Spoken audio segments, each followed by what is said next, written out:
She had been in the building longer than most of the managers who now rushed through its glass doors every morning.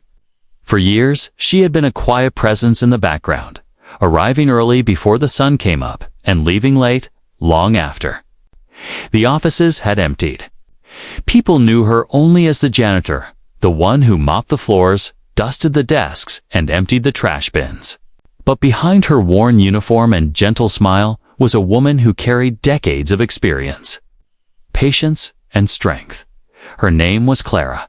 She was in her late 60s, with silver hair always neatly tied back and eyes that told stories of both hardship and wisdom. Though her job was considered small by many, she performed it with great pride. Every morning, she polished the lobby floor until it shone like a mirror. And every evening, she walked through the silent hallways, making sure everything was in order. She believed that even the smallest tasks mattered because they kept the whole company moving. Many of the young employees barely noticed her. To them, she was invisible. They were too busy with their laptops, their phone calls, and their endless meetings to pay attention to the woman quietly sweeping near the elevator. But Clara noticed everything. She saw who worked late into the night, who treated others kindly, and who walked around with arrogance. She knew the company better than anyone, not through numbers and reports, but through people, the way they leave, acted, the way they spoke, and the way they treated those they thought were beneath them. Clara hadn't always been a janitor. Long ago, she had dreams just like everyone else. She had worked in small offices, run a small business with her late husband, and raised children who had now gone on to live their own busy lives. Life had not always been fair to her. There were times when she had struggled to pay rent, when opportunities slipped away because of her age or the color of her skin, but she never complained. Instead, she carried on with quiet resilience, believing that dignity came not from titles, but from how one carried themselves to her. The company wasn't just a workplace, it was like a second home. She had seen it grow from a small team of dreamers to a tall building full of polished executives in expensive suits. She had watched interns become managers and managers become directors. She had seen people rise and she had seen people fall.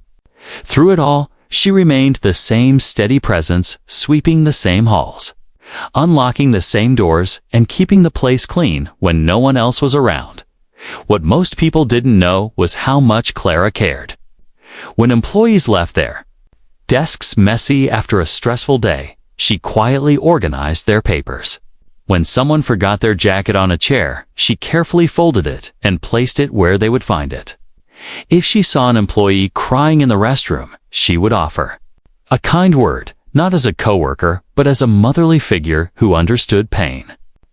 She never asked for recognition, but her kindness left silent marks in people's lives, even if they didn't realize it at the time. Though she lived a simple life, Clara carried herself with quiet pride. Her uniform may have been old, and her shoes worn out from years of walking, but she never let herself appear careless. She believed that self-respect was something no one could take away. When people greeted her, she responded warmly.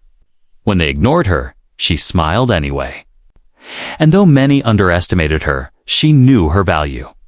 She was the type of woman who had seen enough of life to know how quickly things could change. She had watched proud men lose everything and humble workers rise to greatness.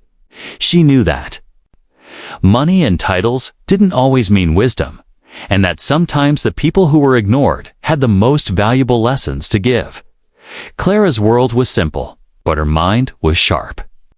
She listened more than she spoke, and because of that, she understood more than most people around her. She could sense tension in the air before meetings even began. She knew which employees were unhappy and which leaders were too blind to see the problems growing in their teams, while executives sat in their offices staring at graphs and charts. Clara learned about the company by watching people, their habits, their moods, and their choices. And yet, despite everything she saw and knew, Clara remained humble. She was not bitter that she had been overlooked all these years. She didn't envy the people who walked past her without a second glance. She believed everyone had their place, and hers, though small in title, was big in meaning, to those who laughed at the idea of a janitor being important. Clara was just a background figure in the story of the company. But what they didn't realize was that her story was deeply connected to theirs. She had been watching, learning, and understanding far more than anyone imagined. And one day, when the moment arrived, she would surprise them all, not with anger or revenge, but with wisdom, strength, and the truth that no one else had the courage to speak. For now, she continued her work silently, sweeping floors and emptying bins. To most, she was just the old janitor. But to anyone who looked closely, she was far more a woman who carried a lifetime of lessons, waiting quietly for the right moment when her voice would finally be heard. The company was in trouble. On the outside, the tall glass building looked strong and successful, shining in the middle of the city. But inside, things were falling apart. Sales had dropped for months. Customers were leaving for competitors. And the workers inside the building were frustrated and tired. The energy that once filled the company, the excitement, the drive, the belief that they were building something special was gone. The directors and executives knew something had to change. Rumors spread across the office that a massive meeting had been called. It wasn't just any meeting. It was the kind of meeting where the future of the company would be decided. Every department head, every senior manager, and every executive was ordered to attend. The entire top floor of the building, usually quiet and reserved for private talks, was prepared for this one gathering. The conference room was large, with long glass windows that overlooked the city skyline. A massive wooden table stretched across the middle, surrounded by expensive leather chairs. On the walls hung framed certificates of past achievements, reminders of when the company had been celebrated for its growth and innovation. But now, those certificates felt like ghosts of a better time. One by one, the executives walked in, each carrying a laptop, a folder of reports, or a phone glued to their ear. They were dressed in sharp suits, shiny watches, and polished shoes, but behind the confident looks, there was worry. Many of them feared that if the company didn't recover soon, jobs, including their own, would be lost. The CEO entered last, with a heavy look on his face. He was a tall man, respected for his intelligence, but also feared for his strictness. He had built the company from the ground up, but lately, even he seemed unsure of the future. As he sat at the head of the table, the room went silent. Everyone knew the importance of this day. The meeting began with charts, numbers, and long speeches. One executive spoke about the falling profits. Another argued about cutting costs by laying off workers. Someone else suggested changing the company's direction completely, while another pushed for a risky investment. The room filled with voices, each trying to prove they had the right solution. But the more they talked, the more it became clear that no one truly agreed on anything. Tension rose. Voices grew louder. Some executives interrupted each other. Others rolled their eyes and whispered under their breath. What was supposed to be a professional discussion started to look like an argument in a crowded marketplace. Everyone wanted to be heard, but no one was really listening. Outside the glass doors, a few junior employees and assistants peeked nervously. They could feel the stress in the air, even if they weren't allowed inside. The company they worked so hard for was standing on shaky ground, and those in charge didn't seem to know how to save it. Meanwhile, on the lower floors, Clara, the janitor, continued her daily routine. She knew a big meeting was happening upstairs. She had heard the whispers among the staff. She didn't need to read the reports to know the company was in trouble. She had seen it in the faces of employees who stayed late, in the rushed footsteps of managers, and in the frustrated sighs of workers who once smiled more often. Clara could sense things were not the same as they used to be. Back upstairs, the meeting dragged on for hours. Coffee cups piled up on the table, half empty and forgotten. Papers scattered across the surface as more and more ideas were thrown into the discussion. But the problem was simple. Everyone was thinking about numbers, profits, and their own reputation. No one was thinking about the people, the workers, the customers, or the heart of the company. The CEO finally raised his voice. "Enough," he said firmly. The room went quiet. "We cannot waste more time. If we don't find a solution today, this company will not survive the next 6 months." His words hung heavy in the air. The executives looked around, waiting for someone to speak. But for the first time, there was silence. No one wanted the responsibility of making the final call. They had argued so much that they were stuck circling around the same problems without answers. It was in that silence that something unexpected happened. The door at the back of the room creaked open. A figure stepped inside quietly, holding a cleaning cart. It was Clara. She had come to tidy up as she always did, without realizing she was walking into one of the most important meetings in the company's history. For a moment, no one paid attention. But as she moved closer, pushing her cart across the shining floor, the sound of the wheels echoed in the silence. Heads turned. At first, a few chuckles slipped out. One executive whispered to another, "Even the janitor wants to join our meeting now."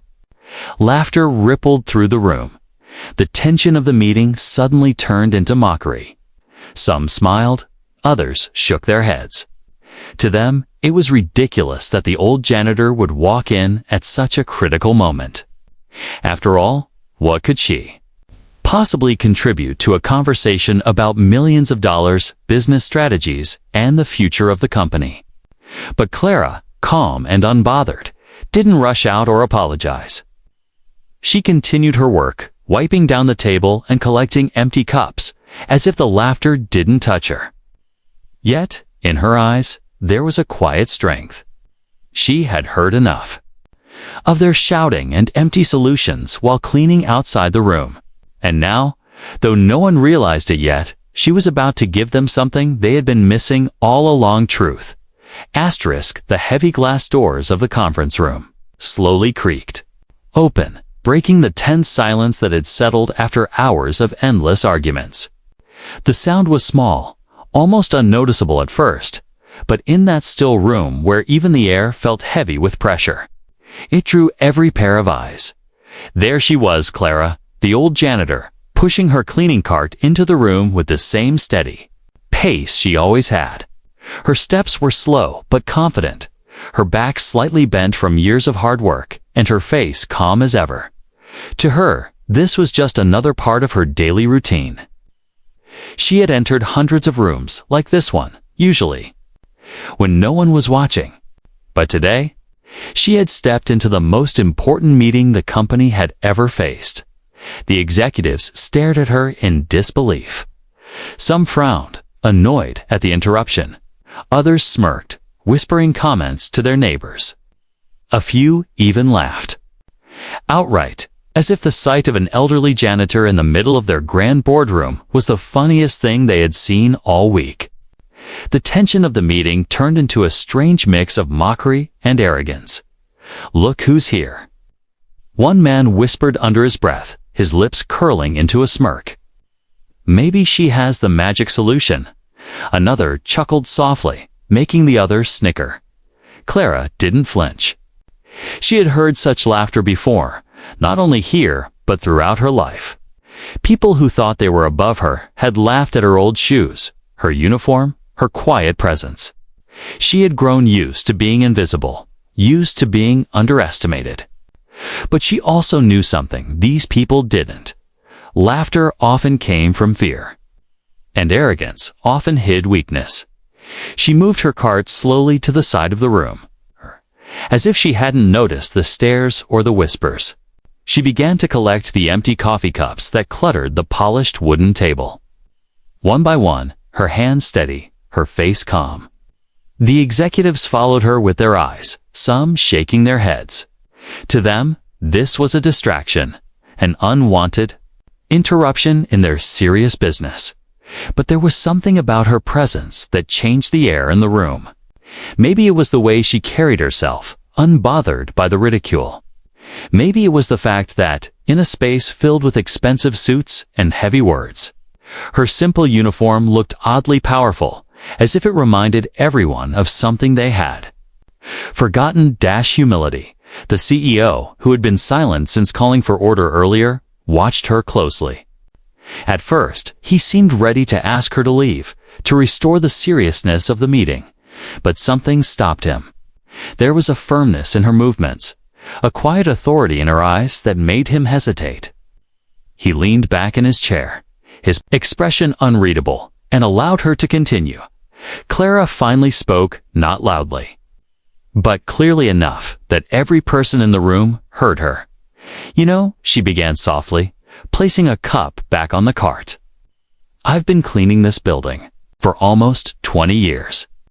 Every day I walk through these halls and I see and hear more than you think. People don't notice me, but I notice them." The room froze. Her voice wasn't angry, but it carried weight. The laughter stopped, replaced by silence. Some executives looked at each other uncomfortably. Others shifted in their seats. Clara continued, her tone steady, almost motherly. "I see the young workers staying late at night, worrying about their jobs. I hear their complaints when they think no one is listening. I see managers wasting resources while others struggle to meet deadlines. I see customers walk out of the building shaking their heads, disappointed because their concerns were ignored.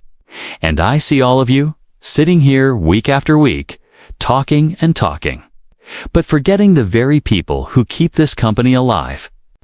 Her words struck like a bell. The executives who had been laughing earlier now sat stiff, their faces pale. No one dared interrupt.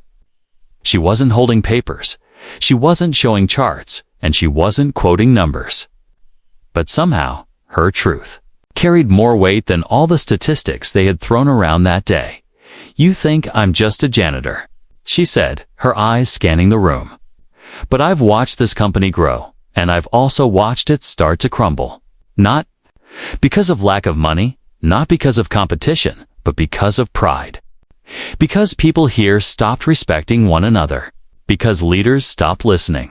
And when respect is gone, when listening is gone, everything else falls apart." The silence grew heavier. The CEO leaned forward, his eyes fixed on her, his face unreadable but deeply attentive. Clara didn't raise her voice. She didn't need to. Every word cut deeper precisely because she spoke with calm conviction, without anger, without fear. "I don't know about your big strategies or your million-dollar plans," she admitted. "But I do know people, and I know that if you keep ignoring them, your workers, your customers, even each other, this company will not survive. No amount of money will save it." For a long moment, no one spoke. The laughter that had greeted her entrance felt like a distant memory. Now, all that remained was a kind of stunned silence. Some executives avoided her gaze, embarrassed by their earlier mockery. Others stared at her as if seeing her for the first time not as the janitor, but as someone who carried wisdom they had lost. Clara placed the last cup on her cart and folded her hands gently. "Sometimes," she said softly, "the smallest voices carry the biggest truths. You just have to be willing to listen." She didn't stay longer. It's the same quiet dignity. She pushed her cart toward the door. But the room was no longer the same. Her unexpected entrance had shifted everything. The arguments, the pride, the endless back and forth of executives, it all seemed meaningless compared to the simple honesty she had just delivered. When the door closed behind her, the silence lingered. For the first time that day, no one laughed. No one interrupted. The company that thought it had all the answers had just been shaken not by a consultant. Not by a millionaire, but by the old janitor they had ignored for years. The laughter began softly, like a ripple in calm water. At first, only 2 or 3 executives smirked when Clara stepped into the room, pushing her cart across the glossy floor. They exchanged knowing looks, their lips twitching as if holding back amusement. One of them leaned closer to his neighbor and whispered, "What is she doing in here? Maybe she's come to solve our crisis with a mop and bucket." The other chuckled, covering his mouth with his hand, as though hiding his grin would make it less cruel. Soon others caught the joke, and the laughter spread like fire across dry grass. Some tilted back in their chairs, shaking their heads in disbelief. Others pretended to cough, disguising their snickers. A few didn't bother hiding it at all. They laughed openly, their voices echoing through the grand conference room that was supposed to hold only serious conversations. One executive, a man in an expensive navy suit, raised his eyebrows dramatically and said loud enough for several to hear, "Maybe she knows how to balance the budget better than we do. Who knew we had a financial genius hiding in the janitor's closet?" More laughter followed, filling the air with mockery. Another, a woman known for her sharp tongue, muttered sarcastically, "Well, it's about time someone cleaned up our strategy. At least she knows something about cleaning." The table erupted again. The laughter was not kind, not lighthearted. It was the laughter of arrogance, the kind that came from people who believed they were untouchable. People who had built walls of pride so high that they could no longer see beyond them. To them, Clara's presence in that meeting was absurd. She was not supposed to be there.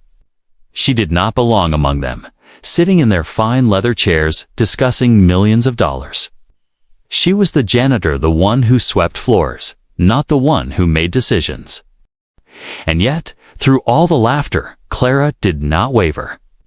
She did not shrink back or rush out in embarrassment. She continued her work calmly, collecting the empty cups, wiping the table with steady hands, her face unchanged. If she heard their words, she did not show it. If she felt their mockery, she did not let it touch her. Her silence was louder than their laughter. But something strange began to happen as the laughter filled the room. It did not echo with joy. Instead, it bounced back at them with an uncomfortable sharpness, like a mirror reflecting their own arrogance. The executives laughed, but deep down, many of them felt a small sting, a quiet reminder that they were mocking a woman who had worked in the building longer than most of them had been employed there. A woman who, despite her humble uniform, carried herself with more dignity than their expensive suits could buy. The CEO, sitting at the head of the table, did not laugh. His eyes stayed fixed on Clara, his face stern and thoughtful. He let the others mock, but he said nothing. Perhaps he was curious. Perhaps he sensed that this moment was bigger than the rest realized. His silence was not approval, but patience, as though he was waiting to see what would unfold. Meanwhile, a few younger employees' assistants who stood along the wall, holding laptops and notepads, shifted uncomfortably. They didn't laugh. Some of them knew Clara, at least a little. They had seen her in the hallways, heard her kind greetings. In the mornings, felt her warmth in the small ways she showed care. To them, this was not a joke. It was cruel. But they stayed silent, afraid to speak against the powerful voices around the table. Clara finally set down a coffee cup on her cart and turned slowly to face the room. The laughter, which had been loud moments ago, began to fade, as though her calm gaze pulled the sound out of the air. She didn't glare. She didn't frown. Her eyes were steady, almost gentle. But behind them was a force that silenced even the boldest voices. She spoke softly, but her words cut through the last echoes of laughter like a knife through glass.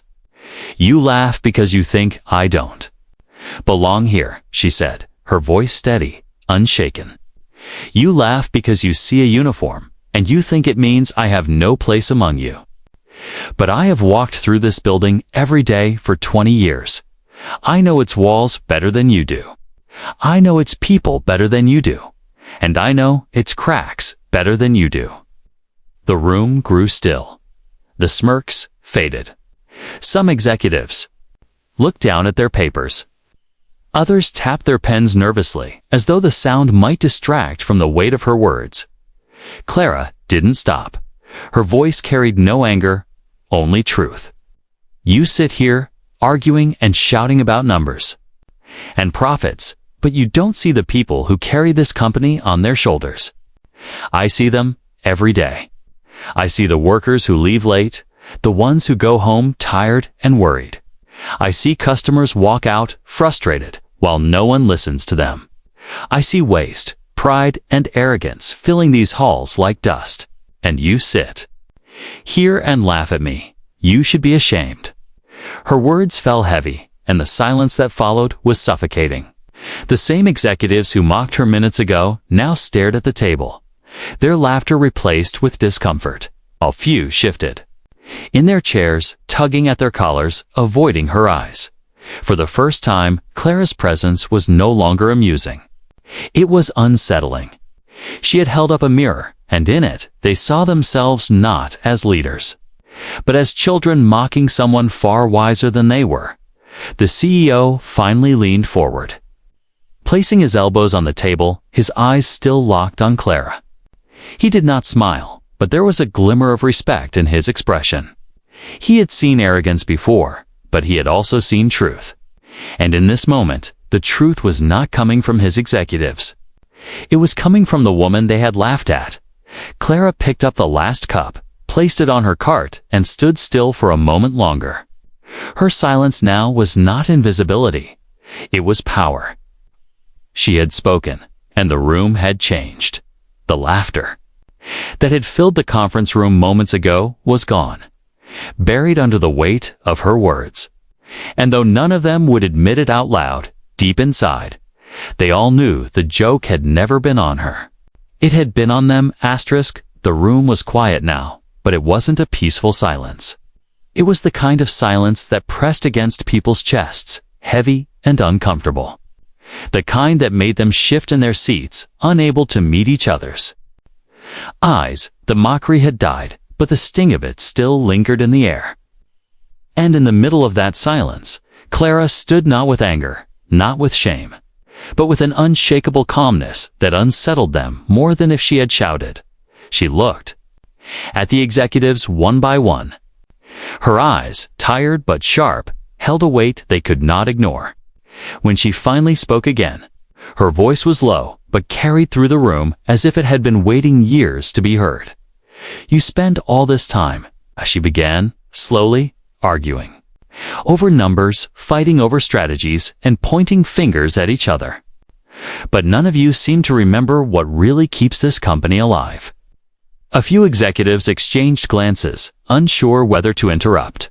No one dared. Something in her tone commanded the same attention a judge commands in a courtroom. Clara stepped closer to the table, resting her weathered hands gently on the polished wood. I have been here almost 20 years. I have seen managers come and go, directors rise and fall.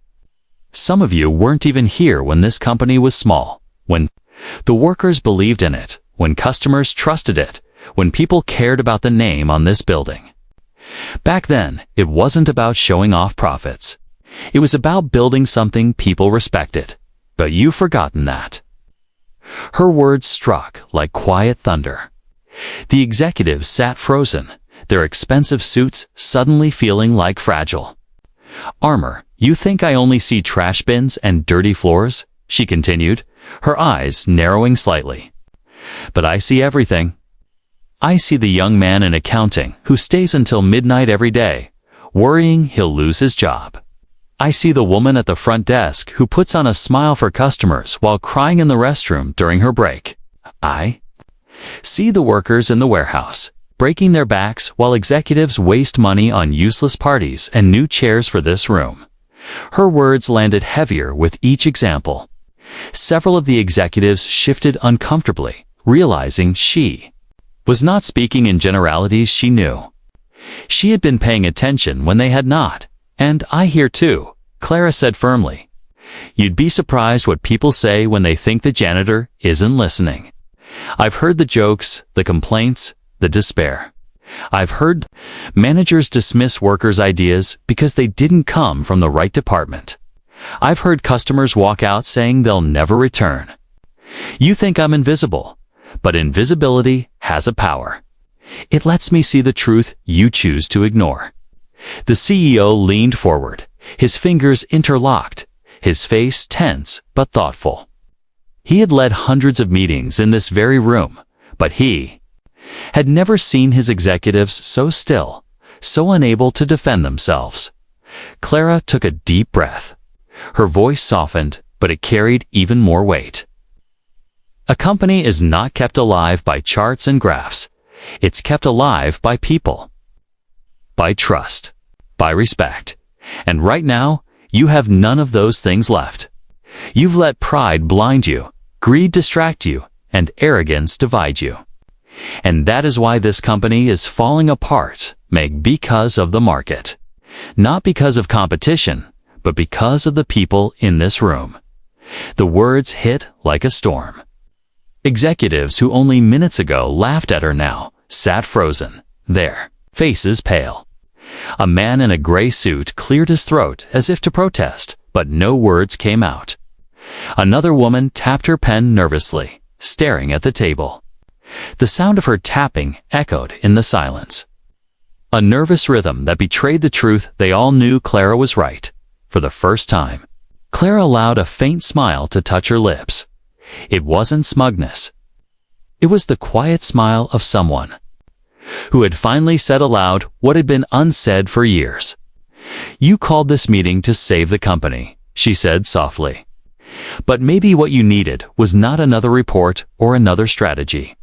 Maybe what you needed was someone to remind you what this company was built on: hard work, honesty, and respect. Without those, no amount of money will save you." The CEO's eyes stayed fixed on her. He had built this company with those very values, but somewhere along the way, he had lost sight of them too. Her words stirred something deep within him. Memory of the early days, when success was measured not just by profits, but by pride in the work itself. Clara looked around the room one last time. "I may be just a janitor in your eyes," she said quietly. "But don't forget every empire that ever crumbled did so because its leaders stopped listening to the people beneath them. And when that happens, no one can clean up the mess that follows." Her words hung in the air like a heavy curtain. No one dared move, no one dared speak. The executives who once mocked her now sat in silence, humbled not by force, but by truth. It was as though Clara had held up a mirror, forcing them to see themselves not as they wanted to be seen, but as they truly were. Then, without another word, Clara straightened her back, gripped the handle of her cleaning cart, and began to move toward the door. Her steps were slow, deliberate, echoing across the polished floor. The executive's eyes followed her, as though they couldn't look away, as though they had just witnessed something greater than any speech they had ever heard from a CEO, a consultant, or a board member. Before she reached the door, Clara paused and turned her head slightly. Her voice was soft, almost gentle. "Respect is the foundation of every great company. Without it, everything else collapses. Remember that?" And then she left, the door closing behind her with a soft click. For a long time after, no one moved. The conference room, once filled with laughter and noise, now felt like a cathedral still, heavy and sacred. Every executive sat lost in thought, their pride pierced, their arrogance deflated. The janitor they had mocked had just delivered the most important lesson of their careers. The CEO finally broke the silence. His voice was low, almost reverent. "She's right," he said. And for the first time in years, every person in that room listened. The door had closed behind her with a soft click, but the sound rang louder in their ears than the shouting. Matches they had spent hours locked in. For a moment, no one breathed. The room that had once been filled with bickering voices, sarcasm, and arrogant laughter now felt frozen in time. Like a painting where every figure sat stiff and still. No one wanted to be the first to speak. The weight of her words still lingered. In the air, heavy, pressing on their chests like a hand that refused to let go. The executives shifted in their chairs, some glancing toward the door, others staring down at their hands, unable to meet each other's eyes. The silence wasn't empty, it was full of guilt, of realization, of something they had buried under years of pride and ambition. The man in the gray suit who had been laughing the loudest earlier swallowed hard, his throat suddenly dry. He tugged at his tie, loosening it slightly, as though it had begun to choke him. The woman who had made the cruel remark about cleaning up strategy fiddled nervously with her pen, flicking it over and over until the sharp sound made even her wince. The room was alive with small, restless movements. But no one dared break the silence, even the assistants along the wall. The younger employees who had been silent witnesses to everything stood frozen, their eyes wide with disbelief. For the first time, they had seen their superiors silenced not by authority, not by power, but by truth. The CEO sat at the head of the table, leaning back in his chair, his hands clasped together tightly. His eyes were still fixed on the door, where Clara had left. His mind was racing, replaying her words again and again. He had heard thousands of speeches in his lifetime, presentations from experts, advice from consultants, fiery debates among executives, but never had he felt his chest ache from simple, unpolished truth. The silence stretched on. The hum of the city outside the glass windows seemed louder than usual. The faint sound of traffic, a distant horn, the muted footsteps of employees in the hall below. Inside the room, however, it was as though the very air had grown heavy, pressing on them with a force that made every second feel longer than the last. Finally, one executive broke the silence not with words, but with a sigh. It slipped out of him, long and heavy, as though years of arrogance had suddenly become too much to carry. Heads turned toward him, waiting, but he shook his head. Unable to speak, the CEO's voice finally filled the room, low and measured. "Do you all realize what just happened?" His words hung in the air, sharp and undeniable. No one answered. No one dared. He continued, his tone sharper now. "We sit here, day after day, fighting over strategies and chasing numbers. And yet not one of us has spoken with the clarity she just did. Not one of us." His eyes swept the table, piercing, demanding. "You laughed at her. All of you. And yet she gave us more wisdom in 5 minutes than we've managed in 5 hours. A murmur rippled across the table, but it died quickly. None of them could defend themselves. The truth was too fresh, too raw. The CEO leaned forward, placing his hands flat on the table. "We have been blind. Blind to the people who make this company what it is. Blind to the reality of what's happening right under our noses. And it took the woman you dismissed, a janitor, as you call her, to remind us what we've forgotten." Some executives shifted uncomfortably, their pride wounded, but deep down, they knew he was right. They had all felt it when she spoke, the sting of being exposed, the undeniable power of her words. The silence grew again, but this time it was different. It was no longer the silence of arrogance or pride. It was the silence of reflection, of realization, of shame. Each person was trapped in their own thoughts, forced to face the uncomfortable truth that they had been mocking the very person who had just saved them from their blindness. The assistants by the wall stood taller now, their eyes bright. They had long known what Clara had spoken.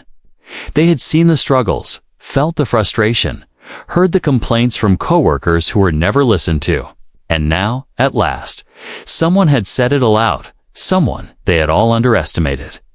A younger executive who had remained quiet throughout the meeting finally spoke. His voice was shaky at first, as though he wasn't sure he had the right to speak at all. "She's right," he said softly. Heads turned to him, surprised. We've been so focused on saving the company on paper that we've forgotten the people who make the company real. The workers, the customers, the ones who actually keep the lights on. She wasn't just talking about them, she was talking about us, too. The silence thickened again as his words sank in. Some nodded faintly. Others lowered their heads in shame. The CEO's eyes softened, but his voice remained firm. This silence, he said, is not weakness. It's what happens when truth finally forces us to listen. For years, we've filled this room with noise arguments. Excuses, pride. But maybe this silence is the first step toward actually fixing what's broken. No one dared laugh again. The arrogance that had once filled the room had drained away, leaving behind something rare and fragile: humility. One by one, the executives began to sit straighter, not out of pride, but out of respect for the moment they had just witnessed. The shame was heavy, but beneath it, something new stirred a desire to change. To prove that Clara's words had not been wasted, the silence held for what felt like hours, though it was only minutes. It was a silence that burned, that forced every person in that room to face themselves honestly. A silence that stripped away titles, paychecks, and power, leaving them bare as human beings who had lost their way. And in that silence, the company began to change. Not with charts, not with strategies, not with million-dollar ideas, but with humility, reflection, and the memory of a janitor's bold truth.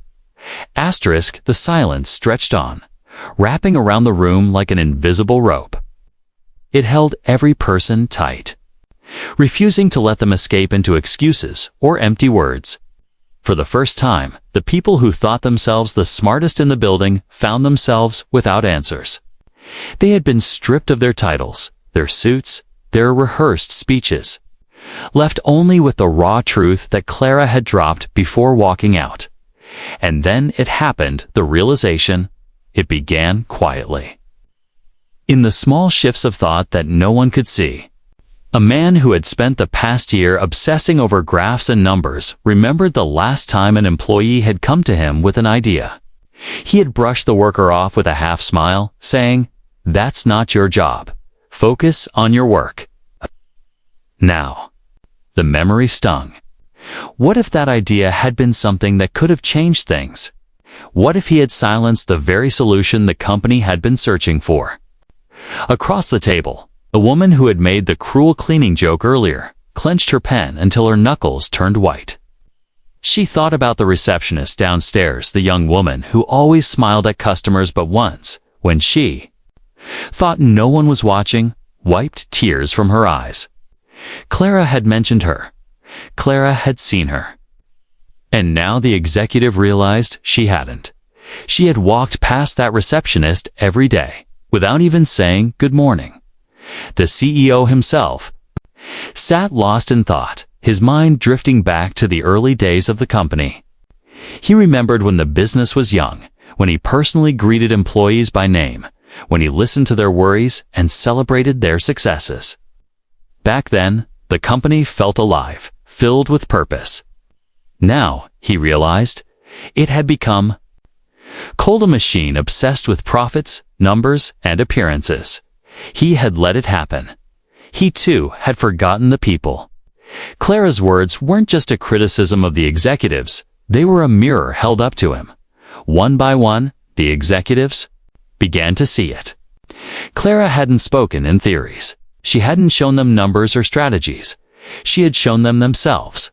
She had described the cracks they had ignored, the truths they had buried under arrogance. And the shocking part wasn't just that. She was right, it was that she had seen all of it, while they, the so-called leaders, had not. The younger executive, the one who had dared to speak earlier, leaned forward now. His voice was stronger, more certain. She wasn't talking about ideas or plans. She was talking about respect. That's what we've lost. Respect for our workers. Respect for our customers. even respect for each other. He glanced around the table, his eyes steady. We've been so focused on looking powerful that we forgot what real power comes from trust. The words hung heavy, but this time no one dismissed them. Heads nodded slowly, as if the truth was finally beginning to sink in. Another executive, older and usually proud, cleared his throat. His voice was rough, unsteady. She's right about waste, about greed. I've approved expenses I knew we didn't need. Trips, parties, luxuries. Things that made us look successful, but didn't help the company at all. Meanwhile, the workers downstairs are struggling. We've been blind. The confession startled the room. No one expected him, of all people, to admit fault. And yet, instead of ridicule, the room stayed quiet, respectful. Clara's words had softened the edges of arrogance. Now honesty was no longer weakness, it was necessary. Another voice joined in. I've ignored customer complaints too many times. I thought small issues didn't matter, but she's right. Every time someone walks away disappointed, we lose more than money. We lose trust, and we've lost too much already. The room was changing. Where before there had been walls of pride, cracks were now forming. And through those cracks, truth began to seep in. They weren't just realizing their mistakes, they were realizing the solutions had been there all along. Simple but ignored, Clara had given them the key. Listen. Listen to workers. Listen to customers. Listen to each other. The CEO finally spoke. His voice heavy but clear. We called this meeting to save the company. And yet, the one person we never would have invited just gave us the answers. Answers we should have known. Answers we chose not to see. He paused, looking around at every face. We thought leadership meant sitting at this table, making big decisions. But maybe real leadership is being willing to listen, even when the voice comes from someone you least expect. No one argued. No one mocked. They all knew it was true. The shocking realization was this. They had built walls so high that they had silenced the very people who could have saved them. And it wasn't market trends, or competition, or economic downturns that were killing the company. It was them, their pride, their blindness, their failure to respect the people who mattered most.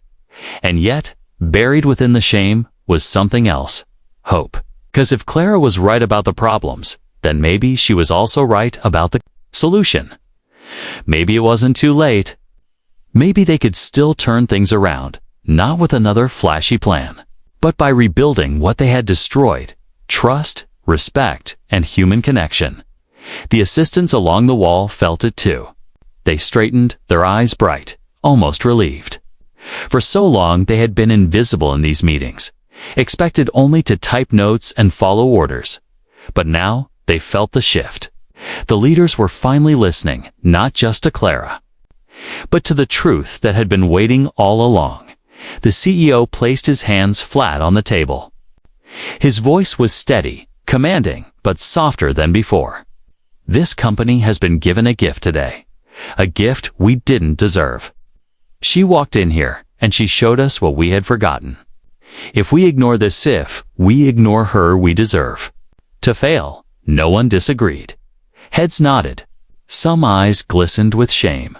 Others with determination. The shocking realization wasn't just that Clara had been right, was that the answers they had been searching for were simple, human, and within their reach. They didn't need another consultant. They didn't need another expensive plan. They needed humility. They needed to listen. And they needed to rebuild the company from the inside out, starting not with profits, but with people. For the first time that day, the silence in the room shifted. It was no longer heavy with shame. It was lighter, charged with a fragile new energy. The kind of energy that comes when people realize change is possible. When they see hope in the very place they least expected. The company had not yet been saved, But something had changed forever in that room. They had been humbled, and in that humility, they found clarity. And all of it, every piece of it, came from the bold words of a woman they once mocked. Asterisk, the silence in the boardroom no longer felt suffocating. It had shifted, softened. It wasn't the silence of shame anymore, it was the silence of awakening. Something had broken inside those walls, and something new had begun to grow. For the first time in years, the executives weren't clinging to their titles or their pride. They were simply people, humbled, listening, reflecting. The CEO, who had sat quietly since Clara left, finally rose from his chair. His movements were slow, deliberate, as though each step carried the weight of years. He stood at the head of the table, looking out at his executives, men and women who had followed him for years. But his eyes weren't filled with authority.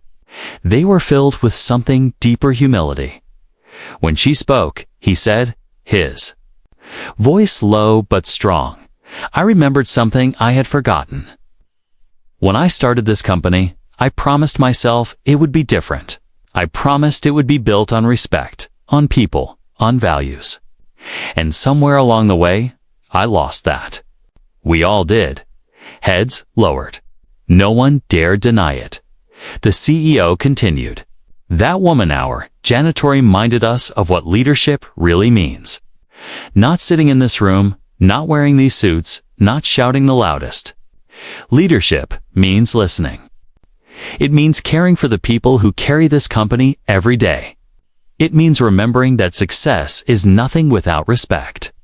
He paused, letting his words settle.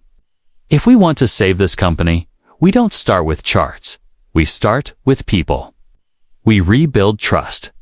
We listen to our workers, our customers, and yes, Evan, to the ones we think have no voice. Today, the voice that saved us came from the very person we overlooked. The room stayed silent, but this silence was alive. Executives nodded slowly, their expressions solemn but determined. For once, no one argued. No one rolled their eyes. No one laughed. The woman who had mocked Clara earlier finally spoke, her voice softer than anyone had ever heard from her. She was right about me, she admitted, almost to herself. I stopped listening. I stopped caring. I forgot that this company isn't just about profits, it's about people. I can't undo the mistakes, but I can change how I lead from today. Her words sparked something. Another executive confessed that he had ignored employee complaints. Another admitted to wasting money. One by one, they owned their faults. Each confession pulling down another brick in the wall of arrogance that had separated them for so long. And in its place, they began to build something new, honesty. The CEO nodded. Then let's not waste what she gave us. We owe her more than thanks, we owe her action. And so, in that boardroom, the company's rebirth began. They outlined changes, not grand strategies filled with jargon, but real, human changes. Regular meetings with employees, not just managers. A new system where every worker could submit ideas and concerns, guaranteed to be read and addressed. A focus on customers, not just as numbers, but as people whose trust needed to be earned again. And most importantly, a commitment to lead with respect, no matter someone's position, as they spoke. The assistants along the wall glanced at each other, their hearts pounding. For the first time, they weren't just observers. They were witnesses to a moment that would be remembered in the company's history, the day the culture shifted. The day the arrogance cracked. The day the truth was finally heard. The CEO ended the meeting with words that would be repeated for years to come. We laughed when she walked in, he said, his voice steady. But she left us silent. That silence saved us. Let's never forget who taught us what real leadership looks like. The changes didn't happen overnight, but they began. Employees noticed first. Managers started stopping by their desks. Not to criticize, but to ask, "How are you doing? What do you need?" workers were invited to share their ideas, and for the first time, those ideas were considered seriously. The culture slowly shifted from fear to trust, from pride to cooperation. Customers noticed too. Complaints were no longer ignored but handled with care. Old clients returned. New ones came. Not just because of the product, but because they felt valued. The company's reputation, once slipping, began to rise again, not through flashy campaigns, but through genuine change. And at the heart of it all was the memory of one woman. Clara, the janitor who had walked into a meeting where she didn't belong, and with a few bold words had shut down the arrogance of an entire company. She continued her work, pushing her cart through the halls, wiping tables, polishing floors. But to the people who saw her now, she was no longer invisible. Workers greeted her with smiles and respect. Executives nodded to her in the hallways. Some even stopped to thank her personally, though she always waved it off with her gentle smile, saying, "I was just telling the truth." But the truth was, Clara had done more than that. She had reminded them of something priceless, that leadership without humility is hollow, that success without respect is empty, and that sometimes the smallest voice carries the greatest power. Her story spread through the company like wildfire. Assistants whispered it to new employees. Workers told it to friends and family. It became more than just a storiette, became a lesson, a legend, a part of the company's identity. Years later, when the company had regained its strength and stood as a respected leader in its industry, the CEO often retold the story at major gatherings. He would stand on the stage, looking out at thousands of employees, and say, "Never forget the day the janitor taught us how to lead. Never forget that respect is our foundation." And in the back of the room, or quietly walking the halls, Clara would still be there, older now, slower in her steps, but still carrying herself with the same dignity as always. She didn't need applause. She didn't need recognition. She had already left her mark not in titles or achievements, but in the hearts of those who had finally learned to listen. The final impact wasn't just on the company's profits or survival. It was deeper, lasting, unshakable. It was in the way people treated one another, in the respect that filled the halls, in the humility that guided decisions. The laughter that once mocked her was gone forever. In its place was something far stronger, gratitude. Clara had entered that meeting as just the janitor. She had walked out as the voice that changed everything. And though she never sought the title, in the eyes of the company, she was the true leader, the one who reminded them that greatness doesn't come from power, but from respect, humility, and the courage to speak the truth. And so, her story lived on. Not as a moment of embarrassment, but as a moment of awakening. The day they laughed at the janitor, and she shut the entire company down immediately, with nothing but bold, honest words.